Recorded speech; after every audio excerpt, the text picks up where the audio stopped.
மா சாப்பிட்டேம்மா. நீங்க ஊருக்கு எதுக்கு மா? இப்போ என்னமா எனக்கு கல்யாணத்துக்கு அவசரம்? சொந்தக்காரங்க 1000 சொல்லுவாங்க. சரி ஓகே, நான் ஊருக்கு வரேன், பேசிக்கலாம். சரி சரி, உடம்பு பார்த்துக்குங்க. சரி.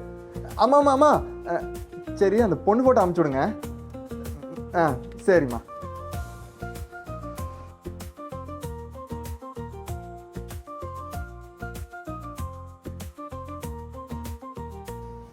என்ன சங்க ஃபோன் வந்தது வந்து ஒரே குஷியா இருக்கு.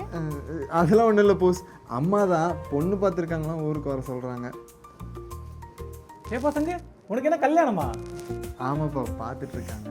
என்னப்பா உனக்கு என்னப்பா இப்போ கல்யாணத்துக்கு அவசரம்? கல்யாணம் நல்லா உடம்புலாம் தேய்த்து நல்லா தெம்பா இருக்கிறது இல்லையா? நீ தான் இருக்கிற வெள்ளி வித்தியாசம்.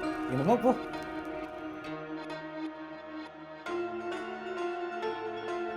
ஏன் போஸ் அவ்வளோ வழியாக இருக்கேன்? அப்படிலாம் இல்லை சங்க, நல்லா தான் இருக்கு. சரி இரு, நான் வரேன். சும்மா சொல்லிட்டு இருப்பான். அவனுக்கு சொல்லலைன்னா தூக்கமே வராது. ஆகாஷ் ஒரு நிமிஷம். சொல்லு பண்ணுமா. நீ சங்க அப்படி சொல்லிட்டு வந்த? நம்ம சங்க எப்பவும் கலாய்க்கிற மாதிரி தானே. ஒருத்தவங்களை பாடி ஷேம் பண்றது எவ்வளவு தப்பு தெரியுமா? இனிமேல் இப்படி யாரும் பண்ணாத.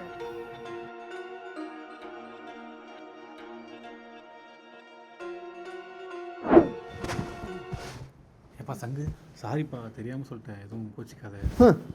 உனக்கு எப்போ பாரு இதே வேலையாக போச்சு. ஏதாவது சொல்லிட வேண்டியது, அப்புறம் வந்துட்டு சாரி சாரிங்க வேண்டியது. இங்கே வேறு உன் அவசரத்துக்கு உனக்கு எப்படி புள்ள கிடைக்குதுன்னு நானும் பார்க்குறேன். பா ஆளும் மண்டையும்.